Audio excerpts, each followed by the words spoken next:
I have not reached for my phone, but I've thought about it. I've thought about reaching for my phone, and we've been on the podcast for 36, we've been recording for 36 minutes, right? That's 30 minutes of not reaching for my phone, right? Like, and I'm an adult, right? I'm an educator. Think of a kid whose attention span is shorter and who's so used to being to the screen. So that 15, 30-minute time, what you're doing is just building the habit and the stamina for the kids to be able to read for longer periods of time and then eventually read more complex text.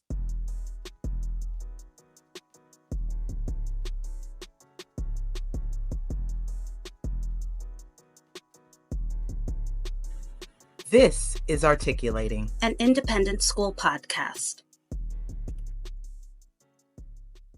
Hey, Gina Parker Collins. Hello, Sam Osborne. You look good. You feel good? Thank you. I feel good. I took a long constitutional walk today. It's beautiful outside. The sky is blue. The leaves are just rustling in the trees and on the ground. And so it was a moment to just clear some space for me in my heart. And I feel much better. And you feel better, you look better. I often forget that outside exists and outside is free. Outside is free. It's a clearing space. I wish you outside.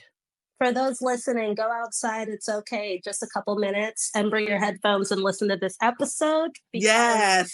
We have a very, very special guest today.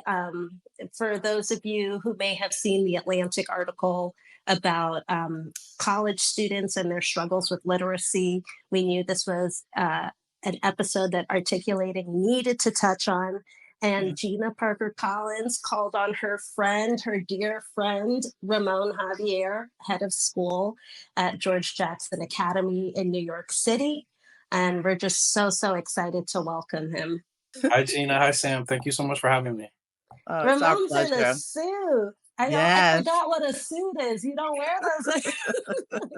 Do you wear a suit every day? Do the young men at George Jackson Academy see you in a jacket and tie every day? Yeah, we have a dress code, dress shoes, slacks, belt, button-down shirt, and a tie. And I wear a suit every day. I enjoy it. I want to model something for them. I'm really positive. And so, yeah, I started wearing a suit every day. Yeah, you walk different. Folks walk different in a suit. I'm even feeling different in my hat today. So, it's all part of the the presentation, right? Yeah, a little bit. And George Jackson, I haven't encountered it very much. Just on LinkedIn, when Gina liked stuff. It's an all-boys middle school in which part of the city? We are George Jackson Academy. We are located at 104 St. Mark's Place in the Lower East Side. We are 21. We're in our 21st year. We've graduated 18 classes of amazing boys and young men. We will graduate our 19th class this June. And we work with boys 6th, 7th, and 8th grade, and boys that come from low income and low wealth families. We have been historically 95 to 100% boys of color, kids coming from all 5 boroughs in the city, Long Island, some kids from New Jersey, and a really, really wide range of ethnicities, religions, countries of origin, languages spoken at home, represented. It's dope. I will tell you, when I was in the building, it's a special place. It is a special place to see so many young boys and young men of color, walking with a level of confidence and loved. You feel that these young men are loved. So thank you. No, thank you for for your saying leadership. That. Yeah. We're inviting ourselves. You let us know when the next parent event is, and we'll cosplay as parents. I don't know. Yeah. You're welcome. Listen, I try to have at least one person in the building a week. So you're more than welcome. You can get a tour from the boys. They're the best. They're the best people to talk about their school. And then we can spend a little bit of time talking. But yeah, we can, honestly, if you want, I'm the kind of person where we will schedule it before we get off the Zoom because it has to be on the calendar.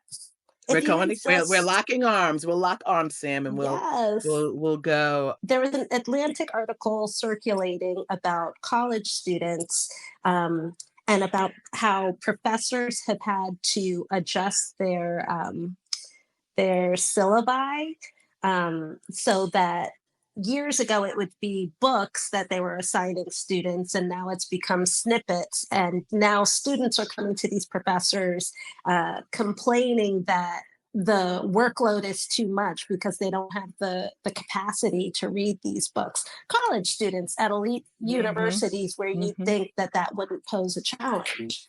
And so it was a shocking article. I get the sense that literacy challenges are way, way worse than we know. What's your sense, Ramon? Well, the space that I work in, right, middle school boys, um, is a really important space as it relates to the issue of reading and literacy.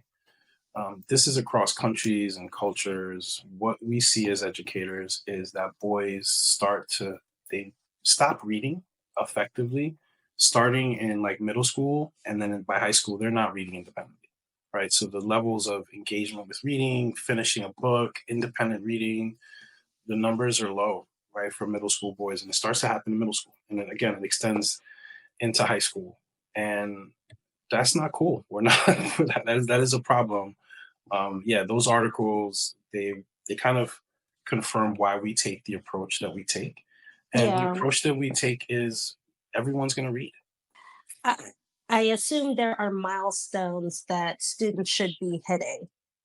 At what point should you be at, sixth, seventh, and eighth grade, as far as your relationship with reading? Ideally, you're reading in school. You're reading several books a year, and you're also reading for pleasure independently, Mhm. right? So Mhm. maybe you're reading 15 to 30 minutes a night independently on your own, books that you like to read. The idea is to cultivate a positive relationship with reading and doing so independently, so that it's not just the books that you're assigned to read for school, but that you're reading on your own. And there's some question about, there's some research that says reading, e-reading or ebooks are just as effective as Mm. reading an actual handheld book like a paperback, or a textbook even, but a hardcover. Um, I'm personally am more partial to a textbook, or I mean, or to a paperback, to having the book in my hand. I feel like you retain the information better than reading it from a screen. But in terms of milestones, you want kids to be reading 15 to 30 minutes a day independently. Mhm. Which So I'm when you not hitting. yeah, I'm not like hitting it. let's talk about that stamina that it does take for students to sit down and read text, right? And read it not just to take out information, but to be able to analyze it. And one of my takeaways from the article, and it was 2 articles. It was one in the New York Times, similar subject, and the Atlantic. And they were like, "Well, what are the factors for it? Why are students not being able to read whole texts, right? And why are they pulling out excerpts just to, get some information as opposed to analyzing it?" And they said that it was Common Core and Leave No Child Behind, these policies that particularly in public schools, made it so that you're just teaching to the test. Get the information that you need and move on, while we're not giving students the time to read, right? Well, They have to pick up information so quickly just to get through it, to take a test, as opposed to building that stamina and that muscle that allows them to be able to do more with the text than just extract information, but to be able to engage with other people around reading. Um, what are some of the factors that you're seeing, being the reason why students are not reading independently? So you're making it happen at GJA, at George Jackson Academy, but what do you think are some of the other factors that are interrupting students from just sitting with a book? yeah, I mean, the people who design tablets and smartphones, they're designing them for kids, right? They're Mhm. making them as easy as possible for you to stay on this device for as long as you possibly can. And it's quick, right? It's easy to kind of scroll for hours. I've found myself being like, wait, it's 45 minutes just passed, and I was Mhm. nonsense, right? And so the screens is a big part of it. The screens is the availability of the screen, the on-demand culture in which we exist. I want to watch this at this time. I want to engage with this. I can do that whenever I want. And so there's an instant gratification that comes from it. And that becomes kind of the habit where I'm going to sit with a text and I have to wait until the third or fourth chapter until it gets really good, right? Like, and I think the screens is a big piece of it. We're still really trying to understand the impact of the pandemic, and that can be something that people will refer to, but it's really real, right? Like kids were in learning and engagement was on the screen all the time, and so that became how we engaged, and it's what we did, and it impacted the way it had an impact on the way we engage with each other, how we engage with text, and so the screen became the primary delivery for education. It'll take a long time to really understand it. I picked up also in the article that kids are reading all the time. When we're on our phones, we're constantly reading. It's a steady stream of reading, even when you're out on the streets and looking at signs. But the thing is that, and you brought that up, Ramon, it's that instant gratification. Like you don't have to wait till you get to chapter 4 to get to the juicy stuff. They're That's the putting that right up problem. in front. So I'm curious, if you were to go back to how you fell in love with learning, what were the parameters? What made you fall in love with learning? Was it, when you were in different schools, when you were in prep, that you just saw books surrounding? What allowed you to develop that muscle? I had a fifth grade teacher, Miss McGoran, and she would talk to us about the vocabulary words that her 3-year-old niece or 4-year-old niece could use as a way to kind of tap into our competitive nature. And so we wanted to increase our vocabulary, right? She's the one that kind of recommended me and a bunch of others for preps. I always like to give credit to Miss McGoran and Miss Jones, my third grade teacher, who would have me read aloud. Miss Jones had me read aloud in class. Um, and that always just felt good to read aloud. And there was a fluency to the reading, thankfully. And then being in an environment like Mount Hall, and then prep for prep, where it was like it was cool to be smart, right? Like I didn't feel weird being smart around other kids of color. I didn't feel like weird. It was weird if you didn't want to do well, or if you didn't like reading or nerding out on stuff. So the environment that I found myself in really kind of cultivated that love of reading. There was a library, and I remember one time I had mentioned that I liked space, and the next day a teacher at my hall, he came and he gave me a book on NASA, and I was Oh, like, and I read that book like 5 to 10 times, and I saw Space Camp. But like they nurtured it, they cultivated it. I think one of the things that we do at GJA, I always believe that the way a school allocates its time indicates what it is that they value, right? And so we make time for reading, right? We have a library period. Every section has a library period, right? So it's 30 minutes, it's 45 minutes in the library just reading. I get to once or twice a week, I'll get to join one of those. I'll make time in my schedule so I can sit in the library with a book and read for the boys to model reading, right? That's just it gives me a chance to read. And then it also serves the purpose of modeling it for the boys. We also tell the boys, you should always have an independent reading book. Like you should just always have one. So to give you an example, we had brotherhood retreats this year. It's the first time we did them an overnight trip. So we took the sixth graders for one overnight week, and then a week later we took the seventh graders, right, up to Clearpool, New York. And we had some downtime, and I was like, okay, pull out your independent reading book. We're in the cabin. It's like 8 o'clock at night. And they pulled out their books. They all had an independent reading book. It was on their packing list, and they're in the hallway of Clearpool cabin reading. Next week, we took the seventh graders, and it was the same thing. It was like, all right, take out your books. You got 30 minutes to read. I didn't have any problem. There was no issue. There was no problem because that's part of just what we do at our school. We make time to read, and we make time to read together. yeah. Reading together is key. That back and forth conversation about, "Oh, that's what you got out of that? I didn't get that out of that, but now I have a different perspective." That, and that along with the fact that you give them the time to read, that 45 minutes, that matters, right? That Yeah, is and I want to shout out, our humanities teachers, Mr. Padilla Dog, Ms. Piper, Mr. Tyson, and Mr. Tyson also runs our library program And he's really taken that to another level where the boys during breaks, they go to the library, they check out a book, and then they go back to class. I'm talking about middle school boys, right? I'm talking about middle school boys. Our associate head of school, Nicole McCabe, introduced a school ride book read, where we read this book called Seed Folk, and I was reading this book, Under the Egg, like where we would go in and read aloud to an advisory, right? So I went in last year and I read aloud to Mr. Barnes's advisory, Seed Folk. It took me back to reading to my kids before my kids went to bed. Obviously, I'd read to my kids every night, my wife or I, and it took me back to that connection, and that kind of sense of, I'm giving you the gift of the love of reading.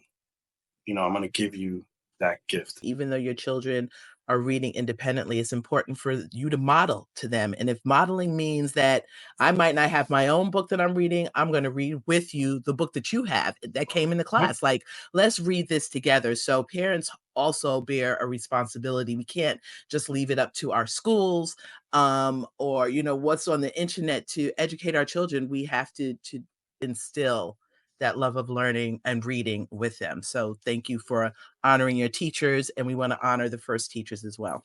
So that culture that you set up at George Jackson for your young scholars to, just have that independent book in their book bag and ready to pull it out at any point in time. That culture that you set up, was that also influenced by the program that you partnered with for literacy? I want you to talk a little bit more about that, because I know you were really thrilled about that last year. Yeah, and the drop everything and read, dear. That's a common thing across schools. I don't want to take any special credit for that in any kind of way, shape, or form. It's been part of our school culture, but it is something that we keep enforcing and encouraging. Yeah, and you know how like you hear a song and it's an old song, but it's new to you, right? So there was this program called the Accelerated Reader Program, and it was new to us. It was new to us, but other people have been using it for a while, and it's really cool, right? So this program, it's got a library. I don't know what the number is now, but it's 250,000 books in the library, right? And what it is you have your account and you read a book. Let's say you read Jason Reynolds' book, Look Both Ways.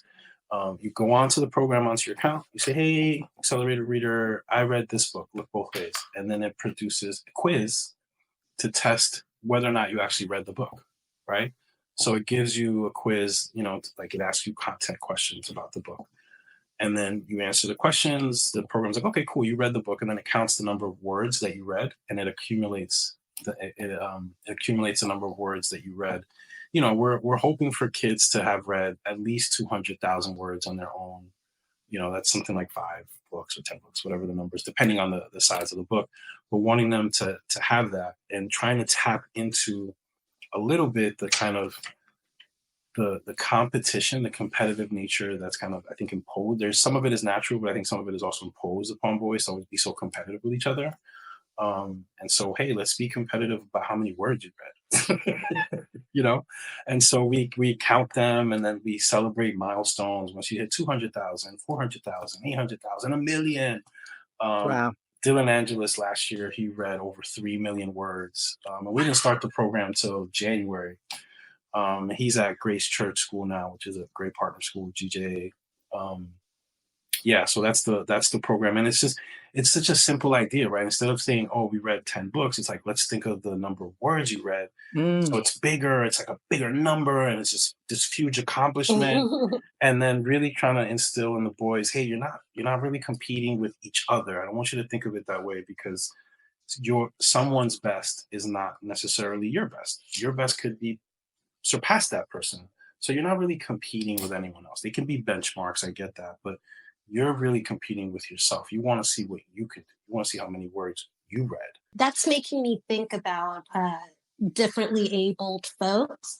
In that process, is there, an inclusion or a consideration for folks with a neurodivergence, for folks who might not, for whom English might not be their first language? How does George Jackson navigate all of that? So we test into our school. So we are a selective school, and so kids have to meet a certain criteria academically. We do have kids that are neurodivergent or on the spectrum, but they're high functioning in that regard. In terms of the program, I think it uses, there's multiple languages, there's no time limit, right? So it doesn't matter how long you took to read the book. Let's say it took you a year, Mm. so be it. It's just when you finish the book. So there's no pressure. That's the other part too. It's not so much about, hey, did you finish the book this week? Or have you read 50 books this week? Like, there have been programs with how many books have you read? And so we don't want to make it about that, because here's another thing we found, like a graphic novel, it's a valid book. Like, that's something that we have kids who are reading graphic novels. We just want them to engage with reading and find joy and pleasure in reading. And there's value in the graphic novel too. And maybe from reading a graphic novel, you're reading the graphic version of Stamped. Maybe from that you go and you read the hardcover, James Reynolds and Ibrahim Kendi's version, right? And maybe then you go on to read the full version. But it's really looking at the words, and it's for those different purposes. Mm. And are they getting the books from your library? Where are they getting the books from? Yeah, we're getting the books from our library, and Mr. Tyson, he's our court library coordinator and eighth grade humanities teacher. He does a great job of constantly updating the library, and one from his own kind of research, but then also asking the boys, hey, what do you want to read? What are you interested in? Are you interested in fantasy? Are you interested in a sports book? And then trying to source those books. And we're partnering with a foundation, the Tudor Foundation. If I can tell you the story, we're partnering with the Tudor Foundation, and what we're going to do is their employees are going to agree to purchase one book for every kid right before break, right? Another printed reading book right before the winter break. And so three of our kids were giving a tour yesterday, and they mentioned this. And one of my colleagues mentioned that this was happening, and the kid got upset. He's like, just one book? Um, he was hoping to get more books. Like, you get what I'm saying? Like, this middle school boy who's in seventh grade was hoping to get more books for Christmas. Like, come on, man. Yeah, Wow. yeah, yeah, Take yeah, it up with the foundation. yeah. Do you That's think so that boys, when we consider boys' education, because that's your focus, right? Mhm. Do you think that that creates the environment or the atmosphere for reading to be cool? It's something else for them to talk about, right? They'll talk about Mhm, sports or whatever TikTok thing, but they'll talk about the books they're reading, right? mhm, So we do something called book pitches, and I remember doing research. I'm reading Dr. Goldie Muhammad's book. There's two ones, Cultivating Genius. I think it was from that one. mhm, And they talked mhm. about the Black literary societies and how Yeah, freed folks or even some enslaved folks were able to gather and talk about books. The ones who were literate were able to talk about books, and one person would read one book and kind of educate the others on this book that they read. And so we thought about this for Black History Month last year. And so instead of doing the typical presentation, we talked about Black literary societies, focus on one in Philadelphia.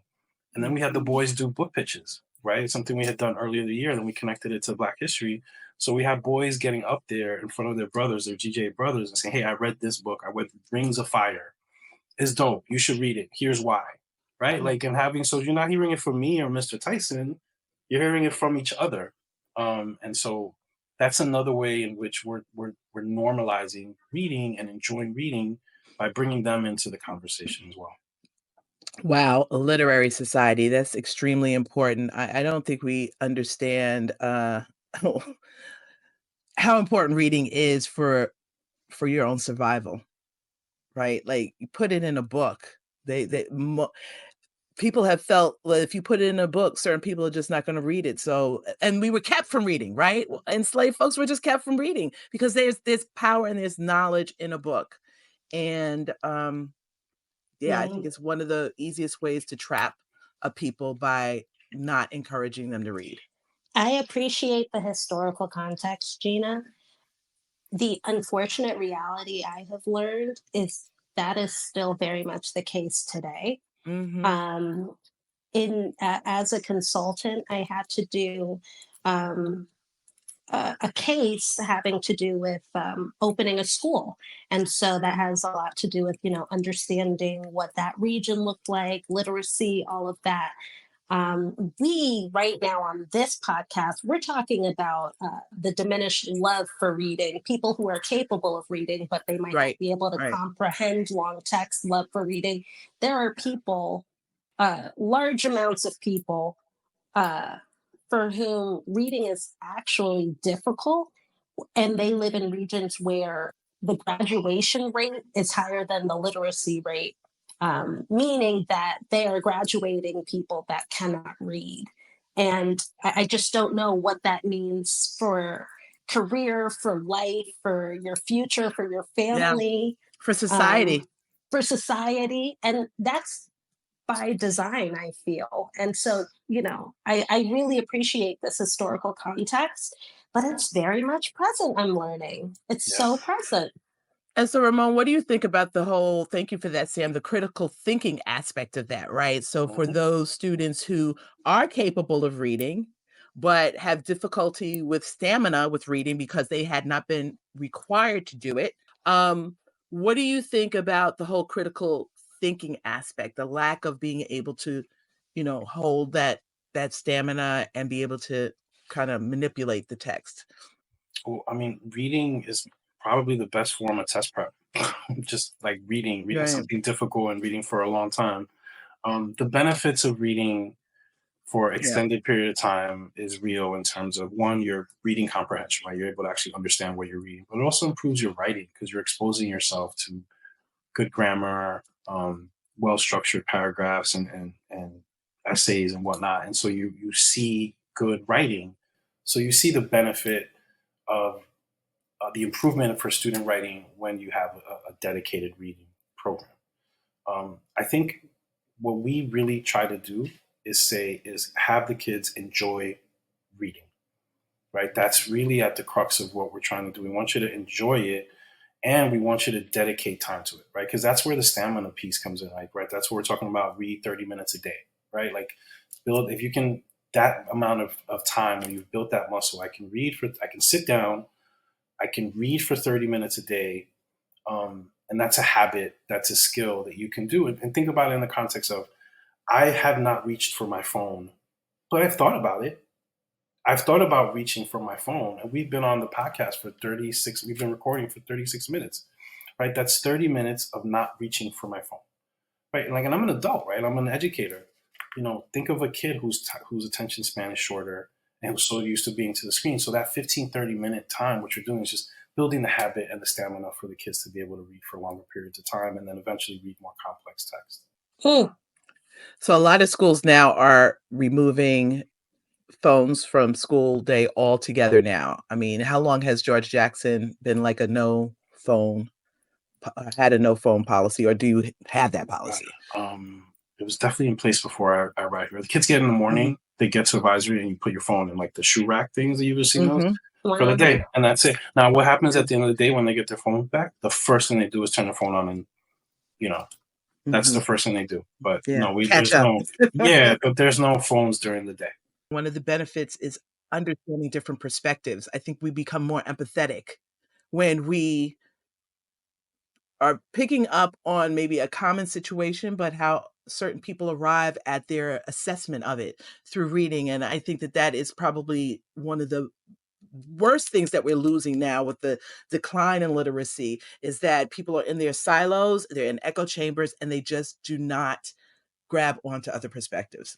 Yeah, I think it was from the Atlantic article. The writer says books can cultivate a sophisticated form of empathy, Uh, transporting a reader into the mind of someone who lived 100 years ago or a person who lives in a radically different context from the reader's own. One of our core values is empathy, and that's something that you have to practice. I think empathy is a skill that you have to regularly practice and fine tune. And that's another one of the benefits of reading. Like, okay, let me read this person's story. Um, Let me see what that experience is like, and hopefully I can hold on to that, and maybe at some point in my life there'll be a reference point for me. I would love to know where George Jackson Academy students end up Yeah. beyond your four walls. Yeah, thank you. I think that's one of the biggest selling points of our school. We get them ready, and they go off to Packer Collegiate, Trinity School, Collegiate, Browning, Church Farm, Petty School, the George School, Governor's Academy, Riverdale, I remember a student at Riverdale, Riverdale. Yeah. um, You mentioned Horace Grace Mann, Church. Dalton, Q Forest, Mhm. the Garden School. LaSalle Academy, Xavier, Regis, Fordham Prep. So, and some Bronx Science, Stuyvesant. So it's a mix of independent day and boarding schools, parochial schools, and typically all boys parochial schools, and some specialized high schools and regular high school, charter high schools as With a love of reading. I mean, they well. leave with a love of reading, so they will not be that student that ends up in an elite college that is like, I can't get through this whole text. Mm-mm. No, and I love it because when they come back, and they come back all the time, Sam and Gina, the alums, they come back all the time. It baffled me at first. I was like, really? And then I was like, oh, this is why. This is what happens. And they come back and they tell us, yeah, the stuff I did here over prepared me for high school, or it really laid a really strong foundation for me to be able to strive in high school. Like that's common feedback that we get from our alums in high school and college. It's dope. So what are your hopes and dreams for your young scholars? That they grow up to be good men, that they grow up to be active and engaged members of their community, and that they model um, vulnerability and strength and love for other people, that they are successful in whatever career that they choose, and that they are grounded in love. And that they come back. That's gonna happen. I don't even have to worry about that. They just come back. It's so cool. It's Yeah. so cool.